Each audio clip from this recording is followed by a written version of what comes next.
தஜ்ஜால் இன்னும் பிறக்கப் போகிறவன் அல்ல, ஏற்கனவே பிறந்தவன். அவனை நேரில் கண்டவர் ஒரு சஹாபி. தஜ்ஜால் இனிமேல் பிறக்கப் போகிறவன் அல்ல, ஏற்கனவே பிறந்தவன். அவன் தற்போதும் உயிருடன் இருக்கிறான். அவனை நேரில் கண்டவர் இஸ்லாத்தில் இணைந்த சஹாபி தமீமுத்தாரி ரலியல்லாஹு அன்ஹு. தமீமுத்தாரி ரலியல்லாஹு அன்ஹு அவர்கள் கண்ட விபரத்தை நபி முஹம்மது ஸல்லல்லாஹு அலைஹி வஸல்லம் அவர்கள் அங்கீகாரம் செய்தார்கள். தஜ்ஜால் பற்றிய விபரம் அந்த ஹதீஸ் மூலம் நமக்கு புரிகிறது. நபி முஹம்மது ஸல்லல்லாஹு அலைஹி வஸல்லம் அவர்களின் அழைப்பாளர், அஸ்ஸலாத்து ஜாமியா, அதாவது தொழுகைக்கான நேரம் வந்துவிட்டது. நான் பள்ளிவாசலுக்கு சென்றேன். நபி முஹம்மது ஸல்லல்லாஹு அலைஹி வஸல்லம் அவர்களுடன் தொழுகை முடிந்த பின் நபி முஹம்மது ஸல்லல்லாஹு அலைஹி வஸல்லம் அவர்கள் மிம்பர் படிகளில் ஏறி மேலே அமர்ந்தார்கள். நபி முஹம்மது ஸல்லல்லாஹு அலைஹி வஸல்லம் அவர்கள் கேட்டார்கள், நான் உங்களை ஏன் கூட்டினேன் என்று அறிவீர்களா? அதற்கு சஹாபாக்கள் கூறினார்கள், அல்லாஹுவும் அவனுடைய ரசூலும் நன்கு அறிந்தவர்கள். தமீமுத்தாரி ரலியல்லாஹு அன்ஹு முன்பு கிறிஸ்தவராக இருந்தவர். பின்னர் இஸ்லாத்தை தழுவி முஸ்லிமாக மாறினார். தஜ்ஜால் பற்றி உங்களுக்கு கூற வந்ததுக்கேற்ப தமீமுத்தாரி ரலியல்லாஹு அன்ஹு ஒரு செய்தியை என்னிடம் கூறினார். அவர் என்னிடம் கூறியதை நீங்களும் கேளுங்கள். மற்றும் ஜுகாம் சமூகத்தைச் சேர்ந்த 30 நபர்களுடன் ஒரு கப்பலில் நான் பயணம் செய்தேன். ஆனால் புயல் காரணமாக 1 மாதம் முழுவதும் கடல் அலைகளால் நாங்கள் அலைகழிக்கப்பட்டோம். சூரியன் மறையும் சமயம் ஒரு மர்மமான தீவில் நாங்கள் ஒதுங்கினோம். பெரிய கப்பலில் இருந்த சிறு தோணிகளில் ஏறி அந்த தீவிற்குள் நாங்கள் நுழைந்தோம். அப்போது உடல் முழுவதும் மயிர்கள் நிறைந்த ஒரு விசித்திரமான பிராணி எங்களை எதிர்கொண்டது. அதன் உடலில் அவ்வளவு அதிக மயிர்கள் இருந்ததால அதன் உறுப்புகளை கூட அறிய முடியவில்லை. உனக்கு ஏற்பட்ட கேடே, நீ என்ன பிராணி? நான் ஜஸ்ஸாசா.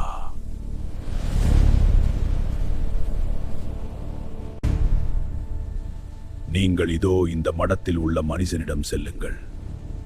அவன் உங்களை பார்க்க ஆர்வமாக காத்திருக்கிறான். அந்த பிராணி அந்த மனிதனின் பெயரையும் கூறியது. அது ஒரு பெண் ஷைத்தானாக இருக்குமோ என்று நாங்கள் பயந்தோம். பின்னர் நாங்கள் அந்த மடத்தை நோக்கி விரைந்து சென்றோம். அங்கு சென்றதும் ஒரு மனிதனை நாங்கள் கண்டோம். அவனை போன்ற படைப்பை இதுவரை நாங்கள் பார்த்ததே இல்லை. அவன் கழுத்திலும் கால்களிலும் இரும்பு சங்கிலியால் கட்டப்பட்டிருந்தான். அதற்கு அந்த மனிதன் கூறினான், எப்படியோ என்னை பற்றி அறிந்து விட்டீர்களே, இப்போது நீங்கள் யார் என்று எனக்கு சொல்லுங்கள். நாங்கள் அரபியர்கள் ஒரு கப்பலில் பயணம் செய்தோம். 1 மாதம் முழுவதும் கடல் அலைகளால் அலைகழிக்கப்பட்டோம். இப்போதுதான் இந்த தீவிற்கு வந்தோம். அடர்ந்த மயிர்கள் நிறைந்த ஒரு பிராணியை நாங்கள் கண்டோம். அது தன்னை ஜஸ்ஸாஸாக அறிமுகம் செய்தது. இந்த மடத்தில் உள்ள மனிதனை பாருங்கள் எங்களிடம் கூறியது. அதனால் தான் நாங்கள் உம்மிடம் விரைந்து வந்தோம். ஐசான் என்ற இடத்தில் உள்ள பேரீத்த மரங்கள் பயனளிக்கிறதா? ஆம், அவை பழம் கொடுக்கும். விரைவில் அங்குள்ள மரங்கள் பயனளிக்காமல் போய்விடும். தூகர் எனும் நீரூற்றில் தண்ணீர் உள்ளதா? அங்குள்ளவர்கள் அந்த தண்ணீரை விவசாயத்திற்கு பயன்படுத்துகிறார்களா? ஆம், அங்கே தண்ணீர் அதிகமாகவே உள்ளது. அங்குள்ளோர் அந்த நீரை பயன்படுத்தி விவசாயம் செய்கின்றனர். உம்மி சமுதாயத்தில் தோன்றக்கூடிய நபியின் நிலை என்ன? அதை எனக்கு கூறுங்கள். அவர் மக்காவிலிருந்து புறப்பட்டு இப்போது மதீனாவில் உள்ளார். அரபியர்கள் அவருடன் போர் புரிந்தார்களா? போரின் முடிவு எப்படி இருந்தது? அவர் தன் அருகில் வசித்த அரபியரை எல்லாம் வெற்றி கொண்டார். அவருக்கு அவர்கள் கட்டுப்படுவதே சிறந்தது.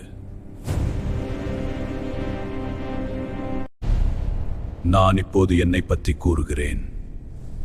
நான் தான் தஜ்ஜால். விரைவில் இந்த இடத்திலிருந்து வெளியேற எனக்கு அனுமதி கிடைக்கலாம். நான் வெளியே வருவேன். பூமி முழுவதும் பயணம் செய்வேன். 40 நாட்களில் எந்த ஊரையும் நான் அடையாமல் விடமாட்டேன். மக்கா மற்றும் மதீனா 2 நகரங்களை தவிர மற்ற எல்லா இடங்களுக்கும் நான் செல்வேன். ஆனால் அந்த 2 நகரங்களும் எனக்கு முயற்சிக்கும் ஒவ்வொரு முறையும் வாளுடன் ஒரு வானவர் என்னை தடுத்து நிறுத்துவார். இவ்வாறு தமீமுத்தாரி ரலியல்லாஹு தன்னிடம் கூறியதாக கூறிய நபி ஸல்லல்லாஹு அலைஹி வஸல்லம் அவர்கள் தம் கைத்தடியை மிம்பரில் தட்டிவிட்டு, இது மதீனா தூய்மையான நகரம் என்று கூறினார்கள். இதே செய்தியை நான் உங்களிடம் கூறியிருக்கிறேன் தானே? ஆம் என்று சஹாபாக்கள் கூறினார்கள்.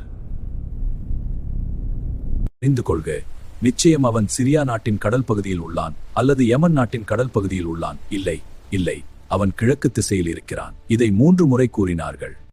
அறிவிப்பாளர் பாத்திமா பின்த் கைஸ் ரலியல்லாஹு. நூல் முஸ்லிம்.